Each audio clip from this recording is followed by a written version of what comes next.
ವಾಮನಾಚಾರ್ಯರು 75ನೇ ವರ್ಷಕ್ಕೆ ಬರವಣಿಗೆಗೆ ಇಳಿಸಿದ್ರೆ ಇದೆಲ್ಲ ನಿಮ್ದೊಂದು ಥೀಸಿಸ್ ಆಗ್ತದೆ. ಇದು ಆ ಎಲ್ಲ ವಿಷಯನ ಪ್ರಸ್ತಾಪ ಮಾಡಿದ್ದಾರೆ. ಅದರಲ್ಲಿ ಪ್ರಮುಖವಾಗಿ ಪ್ರಸ್ತಾಪ ಮಾಡಿರೋದು ಒಂದು ಜಾತಿ ವ್ಯವಸ್ಥೆ ಬಗ್ಗೆ, ಮತ್ತೊಂದು ಭ್ರಷ್ಟಾಚಾರದ ವಿಚಾರದಲ್ಲಿ, ಮತ್ತು ಅಕೌಂಟಬಿಲಿಟಿ ವಿಚಾರನೂ ಕೂಡ ಪ್ರಸ್ತಾಪ ಮಾಡಿ ಪರಿಸರವು ಸೇರಿದಾಗ ಎಲ್ಲ ಬಹುತೇಕ ಏನು ವಿಷಯ ಪ್ರಸ್ತಾಪ ಮಾಡ್ಬೋದು ಎಲ್ಲ ಪ್ರಸ್ತಾಪ ಮಾಡಿದ್ದಾರೆ. ನಿಮ್ಮ ಸ್ಪೆಸಿಫಿಕ್ ಕ್ವಶನ್ ಇರತಕ್ಕಂಥದ್ದು ಭ್ರಷ್ಟಾಚಾರದ ವಿಚಾರದಲ್ಲಿ ಒಂದಲ್ಲ, ಇವತ್ತು ನನ್ನ ಪ್ರಕಾರ ಈ ದೇಶ ಎದುರಿಸ್ತಾ ಇರುವಂಥ ಪ್ರಮುಖವಾಗಿರುವಂಥ ಎರಡು ಸವಾಲುಗಳು ಅಂದರೆ ಈ ಪ್ರಜಾಪ್ರಭುತ್ವ ಅಥವಾ ನಮ್ಮ ದೇಶದ ವ್ಯವಸ್ಥೆ. ಒಂದು ಜಾತಿ, ಇನ್ನೊಂದು ಭ್ರಷ್ಟಾಚಾರ. ಕ್ಯಾಸ್ಟು ಕರಪ್ಷನ್ ಎರಡು ಇವತ್ತು ನಮ್ಮನ್ನು ದೊಡ್ಡದಾಗಿರ್ತಕ್ಕಂಥ ಒಂದು ಸವಾಲಿನ ರೂಪದಲ್ಲಿ ನಮ್ಮ ಮುಂದೆ ನಿಂತಿದೆ. ತಿಪ್ಪೇಸ್ವಾಮಿಯವರು ಹೇಳಿದಾಗ ಇದು ಬರೇ ಒಂದು ಎಕ್ಸಿಕ್ಯೂಟಿವ್ಗೆ ಮಾತ್ರ ನಾನು ಕನ್ಫೈನ್ ಮಾಡಿ ಈ ವ್ಯವಸ್ಥೆ ಇದೆ ಅಂತಿಲ್ಲ. ಈ ಜಾತಿ ಮತ್ತು ಭ್ರಷ್ಟಾಚಾರ ಶಾಸಕಾಂಗ, ಕಾರ್ಯಾಂಗ, ನ್ಯಾಯಾಂಗ ಮತ್ತು ನಿಮ್ಮದೂ ಸೇರಿ ಮಾಧ್ಯಮವೂ ಸೇರಿದಾಗೆ 4 ಕಡೆ ಇದೆ. 3ಕ್ಕೂ ಕನ್ಫೈನ್ ಆಗೋದಿಲ್ಲ ನಾನು. 4 ಕಡೆ ಇದೆ ಇದು. ಇದಕ್ಕೆ ಭ್ರಷ್ಟಾಚಾರದ ವಿಚಾರ ನೀವು ಪ್ರಶ್ನೆ ಕೇಳಿದ್ರಿಂದ ಮೊದಲೇ ಹೇಳಬೇಕು ಅಂತ ಹೇಳಿದ್ರೆ, ಸಾರ್ವಜನಿಕ ಬದುಕಿಗೆ ಬರುವಂಥವ್ರು, ಅದು ಲೆಜಿಸ್ಲೇಚರು, ಎಕ್ಸಿಕ್ಯೂಟಿವ್, ಜುಡಿಷಿಯರಿ ಎಲ್ಲ ಸಾರ್ವಜನಿಕ ಬದುಕೇ, ಅದು ಪಬ್ಲಿಕ್ ಲೈಫೇ, ಎಲ್ಲ ಪಬ್ಲಿಕ್ ಸರ್ವೆಂಟ್ಸೇ. ಬರೋದಕ್ಕೆ ಮೊದಲೊಂದು ಹಿನ್ನೆಲೆ ಇರ್ತಾ ಇತ್ತು ಅವರಿಗೆ. ಹೋರಾಟದ ಹಿನ್ನೆಲೆಯಿಂದ ಬಂದಂಥ ಕುಟುಂಬಗಳು ಇರ್ತಾ ಇದ್ದು, ಬದ್ಧತೆ ಇರ್ತಾ ಇತ್ತು, ಮತ್ತು ಅವರು ದೇವರಿಗೆ ಅಂಜುವಷ್ಟೇ ಆತ್ಮಸಾಕ್ಷಿಗೂ ಕೂಡ ಅಂಜ್ತಾ ಇದ್ರು. ಇವತ್ತಿನ ದಿನಮಾನದಲ್ಲಿ ಏನಾಗಿದೆ ಅಂದರೆ ಆತ್ಮಸಾಕ್ಷಿ ಬಗ್ಗೆ ಎಲ್ಲೂ ಕೂಡ ಅಂಜಿಕೆನೇ ಇಲ್ಲ. ಕಾನ್ಸಿಯನ್ಸ್ ಬಗ್ಗೆ ಯಾರು ಕೂಡ ಕೇರೆ ಮಾಡೋದಿಲ್ಲ ಇವತ್ತು. ಮತ್ತೆ ಸಮಾಜನೂ ಕೂಡ ಇದನ್ನು ಒಪ್ಕೊಂಡ್ಬಿಟ್ಟಿದೆ ಅನ್ನೋಂಥ ಮನಸ್ಥಿತಿ ಬಂದುಬಿಟ್ಟಿದ್ದಾರೆ. ಸಮಾಜನೂ ಕೂಡ ಯಾವ ರೀತಿ ಗೌರವ ಕೊಡ್ತಾರೆ ಅಂದರೆ, ಅವನು ಯಾವ ವಾಹನದಲ್ಲಿ ಬಂದಿಳ್ದ, ಯಾವ ರೀತಿ ಮನೇಲಿ ವಾಸ ಮಾಡ್ತಾ ಇದ್ದಾನೆ, ಯಾವ ರೀತಿಯ ಬಟ್ಟೆ ಬರೆಗಳನ್ನು ಧರಿಸಿದ್ದಾನೆ, ಡಿಸೈನರ್ ಬಟ್ಟೆ ಹಾಕ್ಕೊಂಡು ದೊಡ್ಡ ಒಂದು ಕೋಟ್ಯಾಂತರ ರೂಪಾಯಿ SUV-ನಲ್ಲಿ ಬಂದಿಳಿದು ಒಂದು ಐಷಾರಾಮಿ ಬಂಗ್ಲೆ ಕಟ್ಕೊಂಡಿದ್ರೆ ನೋಡು ಸಾಧನೆ ಮಾಡಿದರೆ ಹಂಗೆ ಮಾಡಬೇಕು ಅನ್ನೋಂಥ ಜನ ಮನಸ್ಥಿತಿ ಆ ಥರ ಇದೆ. ಇದಕ್ಕೆ ಕಾರಣ ಅಂತೇಳಂದರೆ, ಇಂಡಿಪೆಂಡೆಂಟ್ ಇಂಡಿಯಾದಲ್ಲಿ ನಾವು ಫೇಲ್ ಆಗಿರ್ತಕ್ಕಂಥ ಒಂದು ಪ್ರಮುಖ ಸಾಧನೆ ಆಗಿ ಹೇಳಿದ್ನಲ್ಲ, ಫೇಲ್ ಆಗಿರ್ತಕ್ಕಂಥದ್ದು ಅಕೌಂಟಬಿಲಿಟಿ ಫಿಕ್ಸ್ ಮಾಡೋದ್ರಲ್ಲಿ, ಉತ್ತರದಾಯಿತ್ವವನ್ನು ಫಿಕ್ಸ್ ಮಾಡೋದ್ರಲ್ಲಿ ನಮ್ಮ ದೊಡ್ಡ ಫೇಲ್ಯೂರು. ಎಲ್ಲ ವರ್ಗದಲ್ಲಿರ್ತಕ್ಕಂಥವ್ರಿಗೆ ಉತ್ತರದಾಯಿತ್ವ ಇಲ್ಲ, ಇವತ್ತು ಅಕೌಂಟಬಿಲಿಟಿ ಇಲ್ಲ. ಏನು ಬೇಕಾದರೂ ಮಾಡಿದರೆ ನಡೀತದೆ ಅಂತೇಳಿ. ಹಾಗಾಗಿ ಈ ಇಂಡಿಪೆಂಡೆಂಟ್ ಇಂಡಿಯಾದಲ್ಲಿ ಕಾನ್ಸ್ಟಿಟ್ಯೂಷನ್ ಬರಿಬೇಕಂತ ಸಂದರ್ಭದಲ್ಲಿ ಕೆಲವು ಬ್ರಿಟಿಷರ ಕಾಲದವನ್ನ ಉಳಿಸ್ಕೊಂಡ್ರಲ್ಲ. IPC ಉಳಿಸ್ಕೊಂಡ್ರು, CRPC ಉಳಿಸ್ಕೊಂಡ್ರು, ಸಿವಿಲ್ ಪ್ರೊಸೀಜರ್ ಕೋಡ್ ಉಳಿಸ್ಕೊಂಡ್ರು. ಬಹುತೇಕ ಗೌರ್ಮೆಂಟ್ ಆಫ್ ಇಂಡಿಯಾ ಆ್ಯಕ್ಟ್ 1935 ಏನಿತ್ತು, ಹೆಚ್ಚು ಕಮ್ಮಿ ಅದನ್ನೇ ಕಾನ್ಸ್ಟಿಟ್ಯೂಷನ್ ಬಹುತೇಕ ಭಾಗ ಅದೇ ಇದೆ ಅದರಲ್ಲಿ. ಅದನ್ನು ಉಳಿಸ್ಕೊಳ್ಳೋಂಥ ಸಂದರ್ಭದಲ್ಲಿ ಈ ಒಂದು ಸಂದರ್ಭ ಇದೆ. ಹಾಗಾದರೆ ಸ್ವಾತಂತ್ರ್ಯ ಬಂದ ನಂತರ ಭ್ರಷ್ಟಾಚಾರ ಹುಟ್ಟುಕೊಳ್ತಾ, ಸ್ವಾತಂತ್ರ್ಯ ಬಂದ ನಂತರ ಜಾತಿ ವ್ಯವಸ್ಥೆ ಹುಟ್ಟುಕೊಳ್ತಾ? ಖಂಡಿತ ಇಲ್ಲ. ಇದಕ್ಕೂ ನಮ್ಮ ನಾಗರಿಕತೆಗೆ ಎಷ್ಟು ಸುದೀರ್ಘವಾದಂಥ ಇತಿಹಾಸ ಇದೆಯೋ ಅಷ್ಟೇ ದೊಡ್ಡ ಇತಿಹಾಸ ಇದಕ್ಕೂ ಕೂಡ ಇದೆ. ಜಾತಿ ವ್ಯವಸ್ಥೆ ಪ್ರಾರಂಭ ಆಗಿದ್ದು ಎಲ್ಲಿ ಅಂತ ಹುಡುಕ್ತಾ ಹೋದರೆ ಅದು ಸಾವಿರಾರು ವರ್ಷದ ಹಿಂದಕ್ಕೆ ಹೋಗ್ತದೆ. ಅದು ವರ್ಣಾಶ್ರಮ ವ್ಯವಸ್ಥೆ ಬಂದಿದ್ದು, ಅದಕ್ಕೆ ಕಾರಣಕರ್ತರಾಗಿದ್ದು, ಅದನ್ನ ಅದೇ ಆ ಒಂದು ವ್ಯಾಖ್ಯಾನ ಸರಿ ಇತ್ತು ಅಥವಾ ಅದರ ವಿಮರ್ಶೆ ಸರಿ ಇತ್ತೋ ಬಿಡ್ತೋ, ಯಾವ ಕಾಲದಲ್ಲಿ ಪ್ರಾರಂಭ ಆಯಿತು ಅನ್ನೋದು ಬೇರೆ. ಆ ಶ್ರೇಣೀಕೃತ ಸಮಾಜದ ಒಂದು ವ್ಯವಸ್ಥೆ ನಿರ್ಮಾಣ ಆದಂಥ ಸಂದರ್ಭದಲ್ಲೇ ಜಾತಿ ವ್ಯವಸ್ಥೆನೂ ಕೂಡ ಪ್ರಾರಂಭ ಆಯಿತು. ಅದು ಬರೇ ಪುರುಷ ಮತ್ತು ಮಹಿಳೆಯರಲ್ಲಿರೋಂಥ ಹುಟ್ಟಿದಂಥ ಜಾತಿ ಪ್ರಶ್ನೆ ಮೇಲೆ ಹಾಕಿರಲಿಲ್ಲ, ಲಿಂಗದ ಆಧಾರದ ಮೇಲೂ ಕೂಡ ಇತ್ತು. ಹೆಣ್ಣು ಮಕ್ಕಳು ಕಲಿಯಂಗಿಲ್ಲ, ಶೂದ್ರರು ಕಲಿಯಂಗಿಲ್ಲ. ಈ ದೇಶ ನಡ್ಕೊಂಡು ಬಂದಂಥ ರೀತಿ ಅದು. ಹಾಗಾಗಿ ಈ ದೇಶದ ಮಾನಸಿಕತೆ ಮೇಲೆ ದೊಡ್ಡದಾಗಿರುವಂಥ ಆಘಾತವನ್ನು ಮಾಡಿದ್ದೇ ಈ ಒಂದು ವ್ಯವಸ್ಥೆ. ವಿದ್ಯೆ ಅಕ್ಷರ ಕಲಿಯೋದಕ್ಕೂ ಕೂಡ ಅದು ಲಿಂಗ ಬೇಕು, ಜಾತಿ ಬೇಕು ಅಂತೇಳಿ ಬಂದಂಥ ಸಂದರ್ಭದಲ್ಲಿ ಅದರ ಪರಿಣಾಮವನ್ನು ಇವತ್ತು ಕೂಡ ನಾವು ಎದುರಿಸ್ತಾ ಇದ್ದೇವೆ. ಇವತ್ತು ಅಷ್ಟು ಸುಲಭವಾಗಿ ಹೋಗೋಂಥದ್ದಲ್ಲ ಅದು.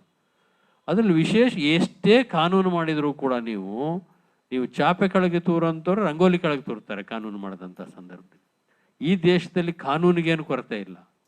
ಇನ್ಯಾವ ಇರೋಂಥ ಕಾನೂನುಗಳನ್ನ ರದ್ದು ಮಾಡಬೇಕಾಗಿರೋದೇ ಭಾಳ ಇದೆ ಹೊರತು ಹೊಸದಾಗಿ ಮಾಡಬೇಕಾದಂಥ ಕಾನೂನು ಯಾವುದೂ ಕೂಡ ಇಲ್ಲ ಅದು. ಹಾಗಾಗಿ ಈ ಭ್ರಷ್ಟಾಚಾರದ ವ್ಯವಸ್ಥೆ ಮತ್ತು ಜಾಸ್ತಿ ವ್ಯವಸ್ಥೆ ಎರಡನ್ನೂ ಸೇರಿಸಿ ನಾನು ಯಾಕೆ ಹೇಳ್ತಾ ಇದ್ದೇನೆ ಅಂದರೆ, ಇದಕ್ಕೆ ಸುದೀರ್ಘವಾದಂಥ ಇತಿಹಾಸ ಇದೆ. ನೀವು ಚಾಣಕ್ಯನನ್ನು ಓದಿದರೆ, ಕೌಟಿಲ್ಯನನ್ನು ಓದಿದರೆ ಆಗಲೂ ಕೂಡ ಭ್ರಷ್ಟಾಚಾರ ಪ್ರಸ್ತಾಪ ಇದೆ. ರಾಜ ಹೇಗಿರಬೇಕು ಅಂತಕ್ಕಂಥದ್ದಿದೆ, ಯಾರನ್ನ ನಂಬಬೇಕು ಯಾರನ್ನ ನಂಬಾರ್ದು ಅಂತಕ್ಕಂಥದ್ದು ಇದೆ. ಆಮೇಲೆ ರಾಜನಾಗಿರ್ತಕ್ಕಂಥವ್ನು ಹೇಗಿರಬೇಕು ಅಂತಕ್ಕಂಥದ್ದು ಕೂಡ ಆಗಲೂ ಕೂಡ ಹೇಳಿದ್ದಾನೆ. ಆ ಕಾಲದಲ್ಲೂ ಕೂಡ ಈ ವ್ಯವಸ್ಥೆ ಇತ್ತು, ಅದರಿಂದ ಹೇಗೆ ಪಾರಾಗಬೇಕು ಅನ್ನೋ ವಿಚಾರದಲ್ಲೂ ಕೂಡ ಅವನು ಹೇಳ್ತಾ ಬಂದಿದ್ದಾನೆ. ಆಮೇಲೆ ಋಷಿ ಮುನಿಗಳ ಕಾಲದಿಂದಲೂ ಕೂಡ ಇದ್ರ ಬಗ್ಗೆ ಪ್ರಸ್ತಾಪ ಇದೆ. ಇದು ಜಾತಿ ಮತ್ತು ಭ್ರಷ್ಟಾಚಾರ ಇವೆರಡೂ ಕೂಡ ಮಾನಸಿಕವಾದಂಥ ಸ್ಥಿತಿಗಳಿವು. ಇವು ಆರ್ಥಿಕವಾಗಿರುವಂಥದ್ದಲ್ಲ, ಇದು ಮಾನಸಿಕವಾದಂಥ ಸ್ಥಿತಿ. ಇದನ್ನ ಮೀರಬೇಕು ಅಂದ್ರೆ ಮನಸ್ಸನ್ನು ಗೆಲ್ಲಬೇಕು ಅಂತೇಳಿ ಎಲ್ಲ ಋಷಿ ಮುನಿಗಳು ಹೇಳ್ತಾರೆ. ಎಷ್ಟು ಜನರಿಗೆ ಸಾಧ್ಯ ಮನಸ್ಸನ್ನು ನಿಯಂತ್ರಣಕ್ಕೆ ತೆಗೆದುಕೊಳ್ಳಲಿಕ್ಕೆ, ಗೆಲ್ಲಲಿಕ್ಕೆ? ಎಷ್ಟು ಜನಕ್ಕೆ ಸಾಧ್ಯ? ಭಾಳಷ್ಟು ಜನಕ್ಕೆ ಸಾಧ್ಯ ಆಗೋದಿಲ್ಲ. ಅದಕ್ಕೆ ದೊಡ್ಡ ಸುದೀರ್ಘವಾದಂಥ ಹೋರಾಟ, ಅದು ಹಿಂದೆ ತಪಸ್ಸು ಅಂತ ಕರಿತಿದ್ರು, ಇವತ್ತು ಆ ರೀತಿ ಒಂದು ಹೋರಾಟದ ಅವಶ್ಯಕತೆ ಇದೆ. ಹಾಗಾಗಿ ನೀವು ಲೋಕಪಾಲ್ ಮಾಡಿ, ಲೋಕಾಯುಕ್ತ. ಇವತ್ತು ಲೋಕಪಾಲರ ಹೆಸರು ನೀವು ಯಾರಾದರೂ ಹೇಳ್ಬಿಡಿ ನೋಡೋಣ ಇಲ್ಲಿರೋದು. ಭಾರತದ ಲೋಕಪಾಲರು ಯಾರು ಅನ್ನೋದು ನನಗಂತೂ ಗೊತ್ತಿಲ್ಲ. ದೊಡ್ಡ ಹೋರಾಟ, ಅಣ್ಣಾ ಹಜಾರೆ ನೇತೃತ್ವದ ಹೋರಾಟದಲ್ಲಿ ಸಿವಿಲ್ ಸೊಸೈಟಿಯವರು, ಸರ್ಕಾರ ಎರಡೂ ಸೇರಿ ಪ್ರಪ್ರಥಮ ಸ್ವತಂತ್ರ ಭಾರತ ಇತಿಹಾಸದ ದೊಡ್ಡ ಒಂದು ಇತಿಹಾಸ ನಿರ್ಮಾಣ ಮಾಡಿದರು. ಒಂದು ಕಾನೂನು ರಚನೆ ಮಾಡಲಿಕ್ಕೆ ಸಿವಿಲ್ ಸೊಸೈಟಿ ಮತ್ತು ಸರ್ಕಾರ ಒಟ್ಟಿಗೆ ಸೇರಿ ಡ್ರಾಫ್ಟ್ ಮಾಡಿದ್ದು ಇದು ಒಂದೇ ಲೋಕಪಾಲ್ ಬಿಲ್ನ. ಅದ್ರಲ್ಲಿ ಕೆಲವು ಒಪ್ಪಿಗೆ ಆಗಿರ್ಬೋದು, ಕೆಲವು ಒಪ್ಪಿಗೆ ಆಗದಿರು. ಅದು ಆದ ನಂತರ ಲೋಕಪಾಲ್ ರಚನೆ ಆಯಿತು, ಲೋಕಪಾಲ್ ಅಪಾಯಿಂಟು ಆಗಿದೆ. ಆದರೆ ಆ ಲೋಕಪಾಲರು ಯಾರು ಅನ್ನೋದು ನನಗೆ, ಇದ್ರ ಬಗ್ಗೆ ದೊಡ್ಡ ಸಂಶೋಧನೆ ಮಾಡಿದಂಥ ನನಗೆ ಇವತ್ತು ಕೂಡ ಲೋಕಪಾಲರು ಯಾರು ಅನ್ನೋ ಹೆಸರು ತಕ್ಷಣ ನನಗಂತೂ ಗೊತ್ತಿಲ್ಲ. ಗೂಗಲ್ ಹಾಕಿ ಇನ್ನೊಂದು ಹಾಕಿ ಹುಡುಕ್ಬೇಕಾಗ್ತದೆ, ಏನೋ ಗೊತ್ತಿಲ್ಲ. ಒಂದೇ ಒಂದು ಕಂಪ್ಲೇಂಟ್ ಅವ್ರ ಮುಂದೆ ಫೈಲ್ ಆಗಿರೋದು ಕೂಡ ನೋಡಿಲ್ಲ ನಾವು. ಲೋಕಾಯುಕ್ತದ ಸ್ಥಿತಿಗತಿಯೂ ಕೂಡ ಅದೇ ಥರ ಬಹುತೇಕ ರಾಜ್ಯಗಳಲ್ಲೆಲ್ಲವೂ ಕೂಡ. ಹಾಗಾಗಿ ಕಾನೂನಿಂದಾಗಿ ಒಂದು ಸಂಸ್ಥೆಯನ್ನು ಮಾಡೋದರಿಂದಾಗಿ ಇದಾಗೋದಿಲ್ಲ. ಗಾಂಧಿ ಪ್ರಾಮಾಣಿಕರಾಗಿದ್ದರು, ಕಾನೂನಿಗೆ ಹೆದರಿ ಪ್ರಾಮಾಣಿಕರಾಗಿದ್ದರಾ? ಇಂಥ ಅನೇಕ ಉದಾಹರಣೆಗಳನ್ನು ಕೊಡ್ಬೋದು. ಇವತ್ತು JP ಪ್ರಾಮಾಣಿಕರಾಗಿದ್ದರು, ಕಾನೂನಿಗೆ ಹೆದರಿ ಪ್ರಾಮಾಣಿಕರಾಗಿದ್ರ? ಅನೇಕ ಜನ ನ್ಯಾಯಾಧೀಶರುಗಳು ಕೂಡ ಪ್ರಾಮಾಣಿಕರೇ ಆಗಿದ್ರು. ಈಗ ಆ ರೀತಿ ಹೇಳೋಂಥ ಸ್ಥಿತಿ ಇಲ್ಲ. ಯಾಕೆ ಅಂತೇಳಂದ್ರೆ, ಒಂದು ವ್ಯವಸ್ಥೆಯನ್ನು ದುರ್ಬಲಗೊಳಿಸುವಂಥದ್ದು ಒಬ್ಬರಿಂದ ಸಾಧ್ಯ ಇಲ್ಲ. ಭ್ರಷ್ಟಾಚಾರ ನಡಿಬೇಕು ಅಂದರೆ ಒಬ್ಬ ಶಾಸಕಾಂಗದಲ್ಲಿರೋನು, ಕಾರ್ಯಾಂಗದಲ್ಲಿರೋನು ಕೈ ಜೋಡಿಸ್ದೆ ಹೋದರೆ ಭ್ರಷ್ಟಾಚಾರ ಆಗ್ಲಿಕ್ಕೆ ಸಾಧ್ಯನೇ ಇಲ್ಲ. ಇಬ್ಬರಲ್ಲಿ ಒಬ್ಬ ಪ್ರಾಮಾಣಿಕ ಆಗಿದ್ರೂ ಕೂಡ ಸಾಧ್ಯನೇ ಇಲ್ಲ. ನಾನೇ ಕಳೆದ 3.5-4 ದಶಕಗಳ ಕಾಲದಿಂದ ನಾನು ಅನೇಕ ಮಂತ್ರಿಗಳು, ಮುಖ್ಯಮಂತ್ರಿಗಳು, ಪ್ರಧಾನಮಂತ್ರಿಗಳೊಟ್ಟಿಗೆ ಬಹಳ ಸನಿಹದಲ್ಲಿ ಕೆಲಸ ಮಾಡಿದ್ದೇನೆ. ಪುಟಗಟ್ಟಲೆ ಬರಿತಾ ಇದ್ರು. ದೇವೇಗೌಡರೊಟ್ಟಿಗೆ ನಾನು ತಿಪ್ಪೇಸ್ವಾಮಿ ಬಹಳ ವರ್ಷಗಳ ಕೆಲಸ ಮಾಡ್ತಿದ್ವಿ. ಬೆಳಗ್ಗೆ 4:30-5 ಗಂಟೆಗೆ ಎದ್ದು ಎಲ್ಲ ಫೈಲ್ಗಳ ಮೇಲೆ ಟಿಪ್ಪಣಿ ಸ್ವತಃ ಕೈ ಬರಹದಲ್ಲಿ ಬರಿತಾ ಇದ್ರು. ಇವತ್ತು RTI ಆ್ಯಕ್ಟ್ ಬಂದಿದೆ ಅಂತೇಳಿ ಯಾರೂ ಬರೆಯೋಕ್ಕೆ ಹೋಗೋದಿಲ್ಲ, ಚರ್ಚಿಸಿ ಅಂತ ಬರೀತಾರೆ. ಭಾಳ ಅಂದ್ರೆ ಮಂತ್ರಿಗಳು ಚರ್ಚಿಸಿ ಅಂತ ಬರೆದು ಒಂದು ಇನಿಷಿಯಲ್ ಹಾಕ್ಬಿಟ್ರೆ ಅದೇ ಒಂದು ಮಂತ್ರಿಯ ದೊಡ್ಡ ಕೆಲಸ. ಇವತ್ತು ಅಧಿಕಾರಿಗಳು ಬರೀಬೇಕು, ಅದ್ರ ಮೇಲೊಂದು ಇವರು ಒಪ್ಪಿದ್ದೇನೆ ಅಥವಾ ಒಪ್ಪಿಲ್ಲ ಈ ಥರ ಏನಾದರೂ ಒಂದು ಬರೀಬೇಕೆ ಹೊರತು ಎಲ್ಲದನ್ನು ಹೊತ್ತು ಕ್ಯಾಬಿನೆಟ್ಟಿಗೆ ಹಾಕ್ತಾರೆ. ಇವತ್ತಿನ ದಿನಮಾನದಲ್ಲಿ ಪ್ರತಿಯೊಂದು ಕಲೆಕ್ಟಿವ್ ರೆಸ್ಪಾನ್ಸಿಬಿಲಿಟಿ ಆಗಿಬಿಡಲಿ, ಸ್ವಂತ ಡಿಸಿಷನ್ನೇ ಬರೆಯೋದಿಲ್ಲ ಬಹುತೇಕ ಮಂತ್ರಿಗಳು. ಇವತ್ತು ಅವತ್ತು ಅವರು ಸ್ವತಃ ನಿರ್ಧಾರ ಬರಿತಾ ಇದ್ರು, ಓವರ್ ರೂಲ್ ಮಾಡ್ತಾ ಇದ್ರು ಅಧಿಕಾರಿಗಳನ್ನು, ಅಥವಾ ಮಂತ್ರಿ ತಗೊಂಡಂಥ ನಿರ್ಧಾರನ ಅಧಿಕಾರಿ ಇದನ್ನ ಇಂಪ್ಲಿಮೆಂಟ್ ಮಾಡೋಕ್ಕೆ ಸಾಧ್ಯ ಇಲ್ಲ ಅಂತ ಹೇಳೋಂಥ ಟಿಪ್ಪಣಿ ಬರೆಯುವಂಥ ಸಾಮರ್ಥ್ಯ, ಶಕ್ತಿ ಅವರಿಗಿತ್ತು. ಆ ರೀತಿಯ ಒಂದು ಇಂಟಿಗ್ರಿಟಿ ಇತ್ತು. ಅದು ಬೈ ಜೀನ್ ಬರಬೇಕು, ಅದು ಜೀನ್ ಮುಖಾಂತರ ಬರಬೇಕು. ಇಂಟಿಗ್ರಿಟಿ ಅಂತಕ್ಕಂಥದ್ದು ಅದು ಯಾವುದೇ ಕಾನೂನಿಗೆ ಹೆದರಿ ಮತ್ತೊಂದಕ್ಕೆ ಹೆದರಿ ಆ ಸಂಸ್ಕಾರದಲ್ಲಿ ಬರಬೇಕು. ಅದು ಜೀನ್ ಅಂದರೆ ಸಂಸ್ಕಾರ, ಆ ಸಂಸ್ಕಾರದಲ್ಲಿ ಬಂದಂಥ ಸಂದರ್ಭದಲ್ಲಿ ಇದಾಗ್ತದೆ. ಅದು ಜಾತಿನೂ ಕೂಡ ಸಂಸ್ಕಾರದಲ್ಲೇ ಬರಬೇಕು. ಅದು ಜಾತಿ ವ್ಯವಸ್ಥೆನ ಮೀರಿ ನಿಲ್ಬೇಕಾಗಿರೋದು. ಮಹಾತ್ಮ ಗಾಂಧಿ ಜಾತಿ ಯಾರಾದರೂ ಕೇಳ್ತಾರಾ? JPಯ ಜಾತಿಯನ್ನು ಯಾರಾದರೂ ಕೇಳ್ತಾರಾ? ಅಥವಾ ಇತ್ತೀಚೆಗೆ ಅಣ್ಣಾ ಹಜಾರೆ ಜಾತಿಯನ್ನು ಯಾರಾದರೂ ಕೇಳ್ತಾರಾ? ಕೇಳೋದಿಲ್ಲ. ಯಾಕೆಂದರೆ ಅವರು ಹೋರಾಟ ಮಾಡ್ತಾ ಇದ್ದಂಥ ಉದ್ದೇಶ ಸರಿ ಇತ್ತು, ನಿಲುವು ಸರಿ ಇತ್ತು. ಹಾಗೆ ಅವನು ಯಾರಾದ್ರೇನು ಹೋರಾಟ ಮಾಡಲಿ ಅಂತ ಅವನ ಹಿಂದೆ ಹೋದರು. ಆದರೆ ಇವತ್ತು ಓಟಿನ ರಾಜಕಾರಣ ಪ್ರಾರಂಭ ಆದ ನಂತರ ಅನೇಕ ಕಾಂಪ್ರಮೈಸ್ಗಳೆಲ್ಲ ಆಗಿದ್ದಾವೆ ಸ್ವತಂತ್ರ ಭಾರತದಲ್ಲಿ, ಸಂಸದೀಯ ಪ್ರಜಾಪ್ರಭುತ್ವದಲ್ಲಿ. ಹಾಗಾಗಿ ಉತ್ತರದಾಯಿತ್ವ ಒಂದು ದೊಡ್ಡ ಕ್ಯಾಸುಯಾಲಿಟಿ, ಅಕೌಂಟಬಿಲಿಟಿ ಸ್ವತಂತ್ರ ಭಾರತ. ಎರಡನೇದು, ಒಂದನ್ನು ನಿಯಂತ್ರಣ ಮಾಡಲಿಕ್ಕೆ ಒಂದೊಂದು ಚೆಕ್ ಆ್ಯಂಡ್ ಬ್ಯಾಲೆನ್ಸ್ ಸಿಸ್ಟಮ್ನೇ ತಂದಿದ್ದಾರೆ. ಡೆಮೋಕ್ರಸಿ ಇಲ್ಲ ಅಂತಿಲ್ಲ. ಆದರೆ ಏನಾಗಿದೆ ಅಂತೇಳಂದ್ರೆ, ಇವತ್ತು ಅಲ್ಲೆಲ್ಲವೂ ಕೂಡ ಒಂದು ಕಾರ್ಯಾಂಗ, ಶಾಸಕಾಂಗ, ನ್ಯಾಯಾಂಗ, ಮಾಧ್ಯಮದ ಮಧ್ಯೆ ಇದ್ದಂಥ ಲಕ್ಷ್ಮಣ ರೇಖೆಗಳೇನಿದ್ದಾವಲ್ಲ ಅವೆಲ್ಲ ಬಹುತೇಕ ಸಂದರ್ಭದಲ್ಲಿ ಅಳಿಸಿ ಹೋಗಿದ್ದಾವೆ. ಭಾಳಷ್ಟು ಸಂದರ್ಭ ಬ್ಲರ್ ಕೂಡ ಆಗಿದ್ದಾವೆ. ಜುಡಿಷಿಯರಿ ಬಗ್ಗೆನೇ ತಗೊಳ್ಳಿ. ಅಂತಿಮವಾಗಿ ಜುಡಿಷಿಯರಿಗಿಂತ ಸುಪ್ರೀಂ ಕೋರ್ಟ್ಗಿಂತ ಮುಂದೆ ಅಪೀಲ್ ಇಲ್ಲ ತಾನೆ. ಅವ್ರು ಹೇಳೋದೆಲ್ಲ ಸರಿ ಅಂತೇನಿಲ್ಲ. ಸುಪ್ರೀಂ ಕೋರ್ಟ್ ಜಡ್ಜ್ಮೆಂಟ್ ಎಲ್ಲ ಕೊಡೋಂಥ ಜಡ್ಜ್ಮೆಂಟ್ ಸರಿ ಅಂತಿಲ್ಲ, ಅದರಿಂದ ಮೇಲೆ ಅಪೀಲ್ ಇಲ್ಲ. ಹಾಗಾಗಿ ಅದು ಸರಿ, ಅಂತಿಮ ಅಷ್ಟೇ. ಸರಿಯಲ್ಲ, ಅದು ಅಂತಿಮ. ಸುಪ್ರೀಂ ಕೋರ್ಟ್ನ ಜಡ್ಜಿಗಳೆಲ್ಲ ಈಗ ಯಾವ ರೀತಿ ಕಾಂಪ್ರಮೈಸ್ಗಳಾಗ್ತಾ ಇದ್ದಾರೆ? ರಿಟೈರ್ ಆಗಿ 3-4 ತಿಂಗಳೊಳಗೆ ರಾಜ್ಯಸಭೆಗೆ ಬರ್ತಾ ಇದ್ದಾರೆ. ರಿಟೈರ್ ಆಗಿ 6 ತಿಂಗಳೊಳಗೆ ರಾಜ್ಯಪಾಲರಾಗಿ ಹೋಗ್ತಾ ಇದ್ದಾರೆ. ರಿಟೈರ್ ಆಗಿ ಒಂದು 2-3 ತಿಂಗಳೊಳಗೆ ಮಾನವ ಹಕ್ಕು ಆಯೋಗ ಅದು ಇದು ಯಾವುದೋ ಟ್ರೈಬ್ಯುನಲ್ನ ಅಧ್ಯಕ್ಷರುಗಳಾಗಿ ಹೋಗ್ತಾ ಇದ್ದಾರೆ. ಭಾಳಷ್ಟು ಜನ ರಾಜಕಾರಣಕ್ಕೂ ಬರುವಂಥ ಪ್ರಯತ್ನವನ್ನು ಮಾಡಿ ಅದರಲ್ಲೂ ಕೂಡ ಆಗಿದ್ದಾರೆ. ಮಿಲಿಟ್ರಿನಲ್ಲಿ ಆರ್ಮಿನಲ್ಲಿ ಸರ್ವಿಸ್ ಮಾಡಿ ಚೀಫ್ ಆಗಿದ್ದಂಥವರೆಲ್ಲ ಚುನಾವಣೆಗೆ ನಿಂತು ಯಾವುದೋ ಒಂದು ಪಕ್ಷದ ಪರವಾಗಿ ನಿಂತು ಗೆದ್ದು ಮಂತ್ರಿಗಳಾಗ್ತಾ ಇದ್ದಾರೆ. ನಿಮ್ಮ ಕ್ಷೇತ್ರದಲ್ಲಿರ್ತಕ್ಕಂಥ ಅನೇಕ ಜನ ಭಾಳ ಸುಲಭದ ದಾರಿನಲ್ಲಿ ಪರಿಷತ್ತಿಗೆ ರಾಜ್ಯಸಭೆಗೆ ಹೋಗುವಂಥದ್ದಕ್ಕೂ ಆಗಿದ್ದಾವೆ. ನಾನು ಇದನ್ನ ಯಾರು ಖಾದ್ರಿ ಶಾಮಣ್ಣ ಆ ಲೆವೆಲಿಗೆ ಹೋಲಿಕೆ ಮಾಡಿ ಹೇಳ್ತಾ ಇಲ್ಲ. ಅದು ಆ ಕಾಲವೇ ಬೇರೆ. ಅಲ್ಲೂ ಆದವ್ರು ಭಾಳ ಜನ ಇದ್ದಾರೆ. ಮಲ್ಲಿಕಾರ್ಜುನ್ ಮನ್ಸೂರು, ಗಂಗೂಬಾಯಿ ಹಾನಗಲ್ಲು, ಖಾದ್ರಿ ಶಾಮಣ್ಣವರು, ದಲಿತ ಕವಿ ಸಿದ್ಧಲಿಂಗಯ್ಯನವರು, ಈ ಥರ ಬೇರೆ ಬೇರೆ ಆ ಥರ ಕ್ಷೇತ್ರದಲ್ಲಿ ಬಂದಂಥವ್ರು ಇದ್ದಾರೆ, ಇಲ್ಲ ಅಂತ ನಾನು ಹೇಳೋದಿಲ್ಲ. ಆದರೆ ಈ ಥರನೂ ಕೂಡ ಆಗಿದೆ. ಹಾಗಾಗಿ ಕಾಂಪ್ರಮೈಸ್ ಅಂತಕ್ಕಂಥದ್ದು ವ್ಯವಸ್ಥೆ ಒಟ್ಟಿಗೆ ಹೊಂದಾಣಿಕೆ ಮಾಡ್ಕೊಂಡು ಒಟ್ಟೆ ಮುಂದಿದ್ರಾಯ್ತು ಅಂತಕ್ಕಂಥ ಒಂದು ಮನಸ್ಥಿತಿ ಬಂದಿರೋ ಕಾರಣಕ್ಕೋಸ್ಕರ ಇದಿದೆ. ಹಾಗಾಗಿ ಕರಪ್ಷನ್ ಬರಬೇಕು, ನಿಲ್ಲಬೇಕು ಅಂತ ನೀವು ಹೇಳೋದಾದರೆ ಅಕೌಂಟಬಿಲಿಟಿ ಫಿಕ್ಸ್ ಆಗಬೇಕು. ಲಾಲು ಪ್ರಸಾದ್ ಯಾದವ್ ಅವ್ರ ಮೇಲೆ ಕೇಸ್ ಆಯಿತು. ಎಷ್ಟು ವರ್ಷ ಆಯಿತು ತೀರ್ಮಾನ ಆಗಿ ಅವ್ರು ಜೈಲಿಗೆ ಹೋಗ್ಬೇಕಾರೆ? ಅವರು 3-4 ಸರ್ತಿ ಮುಖ್ಯಮಂತ್ರಿ ಆಗಿ, ಕೇಂದ್ರದ 2 ಸರ್ತಿ ಏನೋ ಸಚಿವರಾಗಿ, ಎಲ್ಲಾಗಿ ಇನ್ನೇನು ವಾಲಂಟಿಯರ್ ರಿಟೈರ್ಮೆಂಟ್ ಅಥವಾ ನ್ಯಾಚುರಲ್ ರಿಟೈರ್ಮೆಂಟ್ ಆಗೋ ಕಾಲಕ್ಕೆ ಅವರು ಜೈಲಿಗೆ ಹೋಗೋಂಥ ಸ್ಥಿತಿ ಬಂತು. ಅದು ಈಗ ಅವರು ಹೊರಗೆ ಕೂಡ ಬಂದಿದ್ದಾರೆ. ಜಯಲಲಿತಾ ಅವ್ರ ಕೇಸು ಹೆಚ್ಚು ಕಮ್ಮಿ ಅದೇ ಥರ ಆಯಿತು. ಜಯಲಲಿತಾ ಅವರಿಗೆ ಒಂದು ಕೇಸ್ನಲ್ಲಿ ಜಡ್ಜ್ಮೆಂಟ್ ಕೊಡಬೇಕಾದಂಥ ಸಂದರ್ಭದಲ್ಲಿ ಸುಪ್ರೀಂ ಕೋರ್ಟ್ನಲ್ಲೇ ಆ ಜಡ್ಜ್ಮೆಂಟ್ನ ರಿಸರ್ವ್ ಮಾಡಿ 1.5 ವರ್ಷಗಳ ಕಾಲ ರಿಸರ್ವ್ ಮಾಡಿ ಜಡ್ಜ್ಮೆಂಟ್ನ ರಿಟೈರ್ ಆಗಕ್ಕೆ 1 ತಿಂಗಳಿದ್ದಂಗೆ ಒಬ್ರು ಜಡ್ಜ್ ಜಡ್ಜ್ಮೆಂಟ್ ಕೊಟ್ಟರು. ಇಲ್ಲೇ ನಮ್ಮ ಬಳ್ಳಾರಿ ಒಂದು ಕೇಸ್ನಲ್ಲಿ, ಕರ್ನಾಟಕದ ಕೇಸ್ನಲ್ಲೇ ಒಬ್ಬರು ಜಡ್ಜು ಕಾಂಪ್ರಮೈಸ್ ಆದರು, ಇದು ಮಾಡಿದ್ರು ಅನ್ನೋ ಕಾರಣಕ್ಕೆ ಜಡ್ಜ್ ಕೆಲಸ ಕಳ್ಕೊಂಡ್ರು. ಆಂಧ್ರ ಪ್ರದೇಶದಲ್ಲಿ ಈ ಥರದ ಒಂದು ರಾಜ್ಯಗಳಿದಾವಲ್ಲ, ಜುಡಿಷಿಯರಿ, ಎಕ್ಸಿಕ್ಯೂಟಿವ್ ಮತ್ತು ಲೆಜಿಸ್ಲೇಚರ್ ಮಧ್ಯೆ, ಇದು ಕರಪ್ಷನ್ಗೆ ಮೂಲಭೂತವಾದಂಥ ಕಾರಣ. ಆಮೇಲೆ ರಾಜಕೀಯ ಪಕ್ಷಗಳಿಗೂ ಇವತ್ತೇನಾಗಿದೆ, ಹಿಂದೆಲ್ಲ ಟಿಕೆಟ್ ಕೊಡುವಂಥ ಸಂದರ್ಭದಲ್ಲಿ ಮತ್ತೊಂದು ಸಂದರ್ಭದಲ್ಲೆಲ್ಲ ಎಷ್ಟು ಪಕ್ಷಕ್ಕೋಸ್ಕರ ಕೆಲಸ ಮಾಡಿದ್ದಾನೆ, ಎಷ್ಟು ಹೋರಾಟದಲ್ಲಿ ಭಾಗವಹಿಸಿದ್ದಾನೆ, ಎಷ್ಟು ನಿಯತ್ತಿನಿಂದ ಇದ್ದಾನೆ ಅಂತಕ್ಕಂಥದ್ದೆಲ್ಲ ಲೆಕ್ಕ ಆಗ್ತಾ ಇತ್ತು. ಆದರೆ ಇವತ್ತು ಎಲ್ಲ ರಾಜಕೀಯ ಪಕ್ಷಗಳಲ್ಲಿ 2 ಪ್ರಶ್ನೆ ಕೇಳ್ತಾರೆ. ನನ್ನ ಅನುಭವಕ್ಕೆ ಬಂದಿರೋದು, ಯಾವ ಜಾತಿ, ಆ ಕ್ಷೇತ್ರದಲ್ಲಿ ನಿಮ್ಮ ಜಾತಿಯವರು ಎಷ್ಟು ಜನ ಇದ್ದಾರೆ, ಎಷ್ಟು ಬಂಡವಾಳ ಹಾಕ್ತೀಯ. ಇವೆರಡು ಪ್ರಶ್ನೆ ಬಿಟ್ಟರೆ 3ನೇ ಪ್ರಶ್ನೆ ಕೇಳೋಂಥ ಪರಿಪಾಠ ಇವತ್ತಿಲ್ಲ. ಹಾಗಾಗಿ ಹೇಗೆ ಉತ್ತಮವಾಗಿರ್ತಕ್ಕಂಥ ನಾವೀಗ ಕ್ವಾಂಟಿಟಿ ಬಗ್ಗೆ ನೋಡ್ತಾ ಇದ್ದೀವಿ ಹೊರತು ಕ್ವಾಲಿಟಿ ಬಗ್ಗೆ ನೋಡ್ತಕ್ಕಂಥ ಕೆಲಸ ಆಗ್ತಾ ಇಲ್ಲ ಅಲ್ಲೂ ಕೂಡ. ಹಾಗಾಗಿ ಇವೆಲ್ಲವೂ ಕೂಡ ಈ ರೀತಿಯ ಒಂದು ಪರಿಸ್ಥಿತಿಗೆ ನಿರ್ಮಾಣ ಆಗಿದೆ. ಅದಕ್ಕೆ ನನ್ನ ಪ್ರಕಾರ ಅಕೌಂಟಬಿಲಿಟಿ ಇಲ್ಲದೆ ಇರೋಂಥದ್ದು ಮುಖ್ಯವಾಗಿರೋಂಥ ಕಾರಣ.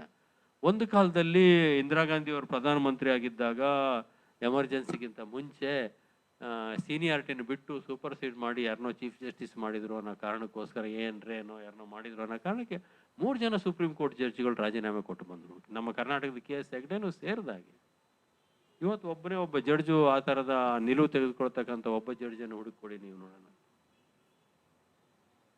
ಹಾಗಾಗಿ ಈ ಭ್ರಷ್ಟಾಚಾರ ಅನ್ನೋದು ತಿಪ್ಪೇಸ್ವಾಮಿ ಅವರು ಹೇಳಿದಂಗೆ ಬರೇ ಕಾರ್ಯಾಂಗದಲ್ಲಿಲ್ಲ, ಶಾಸಕಾಂಗದಲ್ಲೂ ಇದೆ ಮತ್ತು ನ್ಯಾಯಾಂಗದಲ್ಲೂ ಕೂಡ ಇದೆ.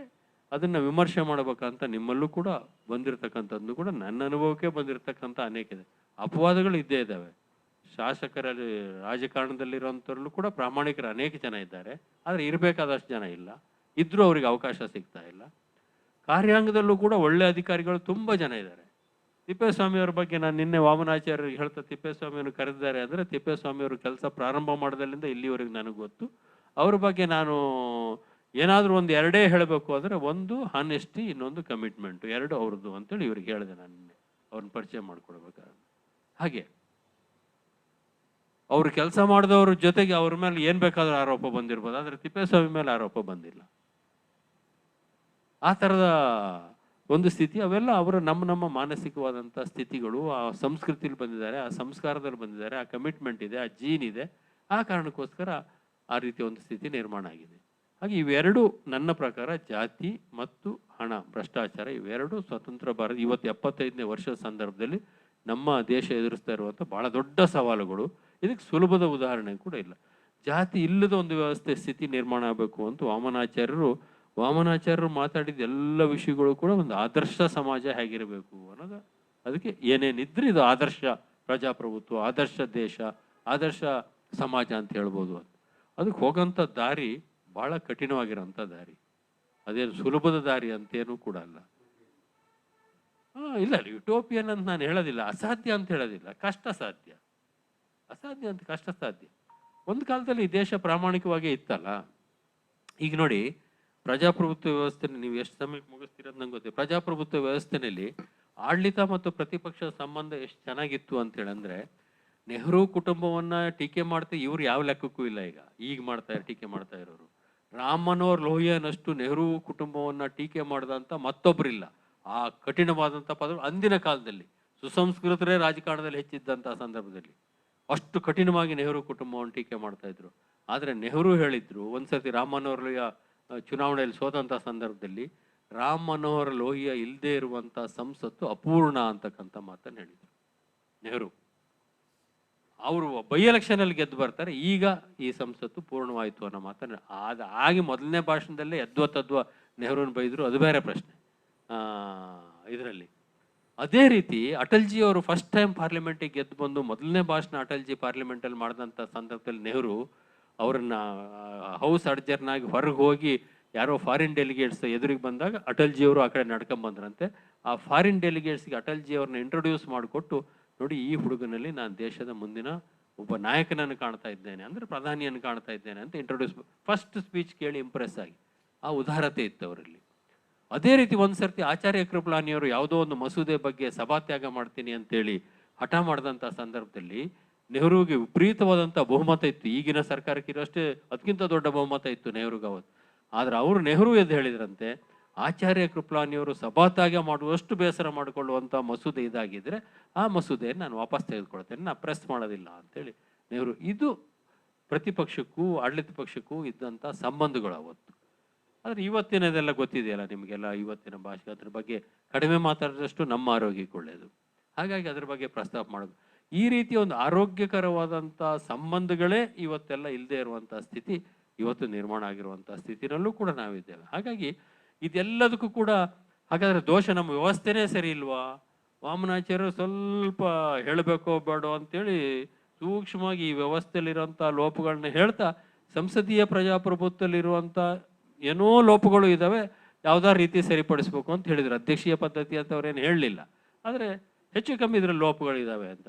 ಈ ವಿಚಾರದಲ್ಲಿ ಡಾಕ್ಟರ್ ಅಂಬೇಡ್ಕರ್ ಒಂದು ಮಾತನ್ನು ಹೇಳಿದ್ದಾರೆ, ನೀವೆಲ್ಲ ಓದಿರೋಂಥದ್ದು ಏನು ಹೊಸ್ತೇನಲ್ಲ, ಸಂವಿಧಾನ ಅಂತಕ್ಕಂಥದ್ದು ಏನಿದೆಯಲ್ಲ ಇದನ್ನ ಯಾರು ನಿರ್ವಹಿಸ್ತಾರೋ ಅವರ ಮೇಲೆ ಇದು ಒಳ್ಳೇದೋ ಕೆಟ್ಟದ್ದೋ ಅನ್ನೋ ತೀರ್ಮಾನ ಆಗ್ತದೆ.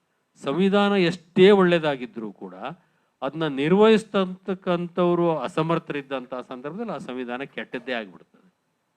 ಹಾಗೆ ಸಂವಿಧಾನ ಎಷ್ಟೇ ಕೆಟ್ಟದ್ದಾಗಿದ್ರೂ ಕೂಡ ಅದನ್ನ ನಿರ್ವಹಿಸ್ಲಿಕ್ಕೆ, ಜಾರಿ ಕೊಡ್ಲಿಕ್ಕೆ ಒಳ್ಳೆಯವರು ಬಂದಂಥ ಸಂದರ್ಭದಲ್ಲಿ ಆ ಕೆಟ್ಟ ಸಂವಿಧಾನವು ಒಳ್ಳೆಯದೇ ಕೂಡ ಆಗ್ತದೆ ಅಂತಕ್ಕಂಥ ಮಾತನ್ನ ಡಾಕ್ಟರ್ ಅಂಬೇಡ್ಕರ್ ಅವರು ಕೊನೆಯ ತಮ್ಮ ಭಾಷಣದಲ್ಲಿ ಅದು ಅಂಗೀಕಾರ ಆಗೋಕ್ಕಿಂತ ಮುಂಚೆ ಹೇಳಿದರೆ, ಇದು ದಾಖಲೆಯಲ್ಲಿರುವಂಥವು ಇವೆಲ್ಲವೂ ಕೂಡ. ಹಾಗಾಗಿ ನಾನು ಈ ಇಡೀ ಸಂಸದೀಯ ಪ್ರಜಾಪ್ರಭುತ್ವವನ್ನು ಡಿಫೆಂಡ್ ಮಾಡೇ ನಾನು PhD ಮಾಡಿರೋಂಥದ್ದು. ಅಧ್ಯಕ್ಷೀಯ ಪದ್ಧತಿಗೆ ವಿರುದ್ಧವಾಗಿ ನಾನು PhD ಮಾಡಿದ್ದು ಸರಿ ಇದೆ. ಇವತ್ತಿನ ಕೆಲವು ಲೋಪದೋಷಗಳು, ಇವತ್ತು ನಡೀತಾ ಇರತಕ್ಕಂಥ ರೀತಿ, ಸಂಸತ್ ನಡೀತಾ ಇರುವಂಥ ರೀತಿ, ಶಾಸನ ಸಭೆ ನಡೀತಾ ಇರುವಂಥ ರೀತಿ, ಇವತ್ತು ಗೆದ್ದಂಥ MLA MP ಗಳ ಆಧಾರದ ಮೇಲೆ ಸಂವಿಧಾನ ಒಳ್ಳೆಯದೋ ಕೆಟ್ಟದೋ ಅನ್ನೋ ತೀರ್ಮಾನ ಮಾಡೋಕ್ಕೆ ಆಗೋದಿಲ್ಲ. ನನ್ನ ಪ್ರಕಾರ ಇದೊಂದು ಪಾಸಿಂಗ್ ಫೇಸ್ ಅಷ್ಟೇ ಇದು. ಇವತ್ತು ವೆಂಕಯ್ಯ ನಾಯ್ಡು ಅವ್ರು ಕಣ್ಣೀರು ಹಾಕಿರ್ಬೋದು, ಇನ್ನೊಬ್ರು ಇನ್ನೊಂದು ಮಾಡಿರ್ಬೋದು, ಓಂ ಬಿರ್ಲಾ ಅವರು ಒಂದಷ್ಟು ಜನನ ಲೋಕಸಭೆಯಿಂದ ಹೊರಗೆ ಹಾಕಿರ್ಬೋದು. ಇವೆಲ್ಲ ನಡೀತಲೇ ಇದ್ದಾವೆ, ಉದ್ದಕ್ಕೂ ಕೂಡ ನಡೀತಲೇ ಬಂದಿದ್ದಾವೆ. ನಮ್ಮ ಶಾಸಕಾಂಗ ಸಭೆಯಲ್ಲೂ ಕೂಡ ನಡೆದಿದೆ. ಶರ್ಟ್ ಹರ್ಕೊಂಡವರು ಇದ್ದಾರೆ, ಕುರ್ಚಿ ಮೇಲೆ ನಿಂತವರು ಇದ್ದಾರೆ, ಮತ್ತೊಂದು ಕಿರ್ಚಾಡ್ದವರು ಇದ್ದಾರೆ. ಪೊಲೀಸ್ ಕಮಿಷನರೇ ಸದನದೊಳಗೆ ಎಂಟ್ರಾಗಿರುವಂಥದ್ದು ಇತ್ತೀಚಿನ ಕಳೆದ 10 ವರ್ಷದಲ್ಲಿ ನಡೆದು ಹೋಗಿದೆ. ಸದನದೊಳಗೆ ಬರೋವಾಗಿಲ್ಲ ಅವರು ಪೊಲೀಸರು ಎಂಟ್ರಾಗಿರುವಂಥ ಸ್ಥಿತಿನೂ ಕರ್ನಾಟಕದಲ್ಲೂ ನಿರ್ಮಾಣ ಆಗಿದೆ. ಈ ಥರ ಎಲ್ಲ ಆಗಿದ್ದಾವೆ. ಇದರ ಆಧಾರದ ಮೇಲೆ ತೀರ್ಮಾನಕ್ಕೆ ಬರೋಕ್ಕಾಗಿಲ್ಲ. ನನ್ನ ಪ್ರಕಾರ 75ನೇ ವರ್ಷದಲ್ಲಿ ನಮ್ಮ ಸಾಧನೆ ತೀರಾ ಹೆಮ್ಮೆ ಪಡುವಂಥ ಸಾಧನೆನೇ ಅದು. ಸಂಪೂರ್ಣ ಸಮಾಧಾನಕರ ಆಗಿಲ್ಲದೆ ಹೋದರೂ ಕೂಡ ಹೆಮ್ಮೆ ಪಡುವಂಥ ಅನೇಕ ಸಾಧನೆಗಳನ್ನು ಮಾಡಿದ್ದೇವೆ. ಒಂದೇ ಒಂದು ಉದಾಹರಣೆ ಹೇಳ್ಬಿಡ್ತೀನಿ ನೋಡಿ. ಇಂಗ್ಲೆಂಡು ಅಮೇರಿಕ ಭಾಳ ಒಳ್ಳೆಯದು ಅಂತ ಮಾತಾಡೋರಿಗೆ ನನ್ನ ಮಾತಿನಲ್ಲೂ ಸಂವಿಧಾನದ ಪ್ರಶ್ನೆ ಬಂದಾಗ ಎಲ್ಲ ಹೇಳ್ತೀನಿ ನಾನು. ಅಮೆರಿಕದಲ್ಲಿ ಸಂವಿಧಾನ ಅಂಗೀಕಾರ ಆಗಿ 131 ವರ್ಷಗಳ ಕಾಲ ಹೆಣ್ಣು ಮಕ್ಕಳಿಗೆ ಮತದಾನದ ಹಕ್ಕು ಕೊಟ್ಟಿರಲಿಲ್ಲ. ಕಪ್ಪು ಬಣ್ಣದವರಿಗೆ ಮತದಾನದ ಹಕ್ಕನ್ನು ಕೊಟ್ಟಿರಲಿಲ್ಲ. 1964 ಮತದಾನದ ಹಕ್ಕನ್ನು ಕಪ್ಪು ಬಣ್ಣದವರಿಗೆ ಕೊಟ್ಟಿದ್ದು ಇವರು ಅಮೆರಿಕದವರು. ಅವರೇನು ಆದರ್ಶವಾಗಿರ್ತಕ್ಕಂಥ ಸಂಸದೀಯ ಪ್ರಜಾಪ್ರಭುತ್ವ ನಡೆಸಿದವರೇನಲ್ಲ. ಬ್ರಿಟಿಷರು ಕೂಡ ಇಷ್ಟೆಲ್ಲ ಮಾತಾಡೋರು 110 ವರ್ಷಗಳ ಕಾಲ ಅವರು ಹೆಣ್ಣು ಮಕ್ಕಳಿಗೆ ಮತದಾನದ ಹಕ್ಕನ್ನು ಕೊಟ್ಟಿರಲಿಲ್ಲ. ಬಿಳಿಯೇತರರಿಗೆ ಮತದಾನದ ಹಕ್ಕನ್ನು ಅವರೂ ಕೂಡ ಕೊಟ್ಟಿರಲಿಲ್ಲ. ನಮ್ಮ ದೇಶದಲ್ಲೇ ಅವತ್ತು ಅನಕ್ಷರಸ್ಥರಿದ್ರು, ಬಡವರಿದ್ರು, ರೋಗ ರುಜಿನಗಳಿದ್ದು, ಆದರೂ ಕೂಡ 1 ಮ್ಯಾನ್ 1 ವೋಟ್ 1 ವ್ಯಾಲ್ಯೂ ಅಂತೇಳಿ ಮಾಡಿದ್ದು ನಮ್ಮ ಸಂವಿಧಾನ ಮಾತ್ರ. ಹೆಣ್ಣು ಮಕ್ಕಳಿಗೂ ಕೊಟ್ಟರು, ಎಲ್ಲರಿಗೂ ಕೊಟ್ಟರು, ರಾಜನಿಗೂ ಒಂದೇ ಓಟೇ, ಕೂಲಿ ಮಾಡೋನಿಗೂ ಒಂದೇ ಓಟ್ ಕೊಟ್ಟರು. ಹಾಗಾಗಿ ಕೆಲವು ಹೆಮ್ಮೆ ಪಡ್ತಕ್ಕಂಥ ವಿಷಯಗಳು ನಮ್ಮ ಸಂವಿಧಾನದಲ್ಲೂ ಇದೆ, ನಾವು ನಡ್ಕೊಂಡಂಥ ರೀತಿನಲ್ಲೂ ಕೂಡ ಇದ್ದಾವೆ. ಹೀಗಾಗಿ ಇಲ್ಲಿ ಅಲ್ಲಿಗೆ ಬರ್ತಾ ಇರ್ತಕ್ಕಂಥ ಜನಗಳಲ್ಲಿ ಸರಿ ಇಲ್ಲ ಅಂತೇಳಾದರೆ ನನ್ನ ಪ್ರಕಾರ ಆಗಬೇಕಾದಂಥ ಮುಖ್ಯವಾದಂಥ ಕೆಲಸ 75ನೇ ವರ್ಷದಲ್ಲಿ ಅಂತೇಳಂದರೆ ಚುನಾವಣಾ ಸುಧಾರಣೆಗಳು. ಇದಕ್ಕೆಲ್ಲ ಈ ಚುನಾವಣಾ ಪದ್ಧತಿಯ ಭ್ರಷ್ಟಾಚಾರದ ಮೂಲ ಇರತಕ್ಕಂಥದ್ದೇ ಚುನಾವಣೆಗಳಲ್ಲಿ. ಈ ಚುನಾವಣೆಯಲ್ಲಿ ದೊಡ್ಡದಾಗಿರ್ತಕ್ಕಂಥ ಸುಧಾರಣೆಗಳಾಗಬೇಕಾಗ್ತದೆ. ಅದೇ ಒಂದು ಸಪ್ರೇಟ್ ಡಿಸ್ಕಷನ್ ಆಗ್ತದೆ. ಹಾಗಾಗಿ ವಿವರಗಳಿಗೆ ನಾನು ಹೋಗೋದಿಲ್ಲ. ಅದು ಅವಕಾಶ ಇದ್ದಾಗ ಇನ್ನೊಂದು ಸರ್ತಿ ಮಾಡೋದು. ದೊಡ್ಡದಾಗಿರ್ತಕ್ಕಂಥ ಚುನಾವಣಾ ಸುಧಾರಣೆಗಳು ಆಗಬೇಕಾಗಿರ್ತಕ್ಕಂಥ ಅವಶ್ಯಕತೆ ಇದೆ. ರಾಜಕೀಯ ಪಕ್ಷಗಳು ಕಾರ್ಯನಿರ್ವಹಿಸ್ತಿರುವಂಥ ರೀತಿಯ ಬಗ್ಗೆನೂ ಸುಧಾರಣೆ ಆಗಬೇಕು. ರಾಜಕೀಯ ಪಕ್ಷಗಳಲ್ಲೂ ಕೂಡ ಆಂತರಿಕ ಪ್ರಜಾಪ್ರಭುತ್ವ ಬರಬೇಕು. ಚುನಾವಣೆಗಳಲ್ಲೂ ಕೂಡ ಸಾಕಷ್ಟು ಸುಧಾರಣೆ ಆಗಬೇಕು. ಮತ್ತು ಒಂದೇ ಒಂದು ಚುನಾವಣಾ ಸುಧಾರಣೆಯಲ್ಲಿ ಆಗಬೇಕಾಗಿರ್ತಕ್ಕಂಥದ್ದು ಅಂದರೆ, ನಾವು ಎಲ್ಲಿ ಪರಿಪಕ್ವ ಪ್ರಜಾಪ್ರಭುತ್ವ ಅಂಥೇಳಿ ನಾವು ಕರಿಬೋದು ಅಂದರೆ, ವಿಪ್ ಸಿಸ್ಟಮ್ ಹೋದಂಥ ದಿವಸ ನಾವು ಪರಿಪಕ್ವ ಪ್ರಜಾಪ್ರಭುತ್ವ. ಒಂದು ಪಾರ್ಟಿಯ ಮೆಂಬರ್ ಇದೇ ಥರ ಓಟ್ ಹಾಕಬೇಕು ಅಂತೇಳಿ ಇದೆಯಲ್ಲ, ವಿಪ್ ಕೊಡೋದು ಇದೆಯಲ್ಲ, ಅಲ್ಲಿಗೆ ನಾವು ಸ್ವತಂತ್ರ ಅಲ್ಲ ಅಂತಲೇ ಲೆಕ್ಕ. ಅಮೆರಿಕದಲ್ಲಿ ಇಲ್ಲ ವಿಪ್ ಸಿಸ್ಟಮ್. ರಿಪಬ್ಲಿಕನ್ಸು ಡೆಮಾಕ್ರಾಟಿಸ್ಗೆ ಓಟ್ ಹಾಕ್ತಾರೆ, ಡೆಮಾಕ್ರಾಟ್ಸು ರಿಪಬ್ಲಿಕನ್ಸಿಗೆ ಓಟ್ ಹಾಕ್ತಾರೆ, ಅಥವಾ ನ್ಯೂಟ್ರಲ್ ಆಗಿರೋರು ಇನ್ನೊಂದು ಕಡೆಗೆ ಓಟ್ ಹಾಕ್ತಾರೆ. ಅದೇ ರೀತಿ ಒಬ್ಬ ಅಧಿಕಾರಕ್ಕೆ ಬಂದ ತಕ್ಷಣ ಸಾಯ ತನಕ ಅವನೇ ಇರಬೇಕು ಅನ್ನೋದು ಸಿಸ್ಟಮು ಸರಿ ಇಲ್ಲ. ಟರ್ಮ್ ಅಂತಕ್ಕಂಥದ್ದು ಇರಬೇಕು. 135-136 ಕೋಟಿ ಜನಸಂಖ್ಯೆ ಇರುತ್ತೆ. ಇಲ್ಲಿ ಪ್ರತಿಭಾವಂತರಿಗೆ ಏನು ಕೊರತೆ ಇಲ್ಲ, ಅನುಭವಸ್ಥರಿಗೆ ಏನು ಕೊರತೆ ಇಲ್ಲ. ಅಮೆರಿಕದಲ್ಲಿ ಇರುವಂಥ ರೀತಿಯಲ್ಲಿ ಟರ್ಮ್ ಇರಬೇಕು. 2 ಟರ್ಮು, ಪ್ರೈಮ್ ಮಿನಿಸ್ಟರ್ ಆದರೆ 2 ಟರ್ಮು, ಪ್ರೆಸಿಡೆಂಟ್ ಆದರೆ 2 ಟರ್ಮು, ಚೀಫ್ ಮಿನಿಸ್ಟರ್ ಆದರೆ 2 ಟರ್ಮು, ಇನ್ನೊಬ್ಬ ಯಾರೋ ಬರ್ತಾನೆ. ಆ ಥರದ ಕೆಲವು ಸುಧಾರಣೆಗಳು ಆಗಬೇಕು. ಇನ್ನೂ ಬೇಕಾದಷ್ಟು ಸುಧಾರಣೆಗಳು, ಅದು ಚರ್ಚೆಗೆ ಅವಕಾಶ ಇದ್ದಾಗ ಮಾಡೋಣಂತೆ ಅದನ್ನ. ಹಾಗಾಗಿ ಇವೆರಡು ಕೂಡ ಆಗಬೇಕು ಅಂತ ನನ್ನ. ಹಾಗೆ ಭ್ರಷ್ಟಾಚಾರ ಮತ್ತು ಜಾತೀಯತೆ ಇವೆರಡಕ್ಕೂ ಕೂಡ ಇವತ್ತಿನ ಸಂದರ್ಭದಲ್ಲಿ ಚುನಾವಣೆಯೇ ಮೂಲ ಆಗಿರೋದ್ರಿಂದ ಈ ವ್ಯವಸ್ಥೆಗೆ ಚುನಾವಣೆಯಲ್ಲಿ ದೊಡ್ಡ ಒಂದು ಸುಧಾರಣೆ ಆಗಬೇಕು ಅನ್ನೋದು ನನ್ನ ಅಪೇಕ್ಷೆ.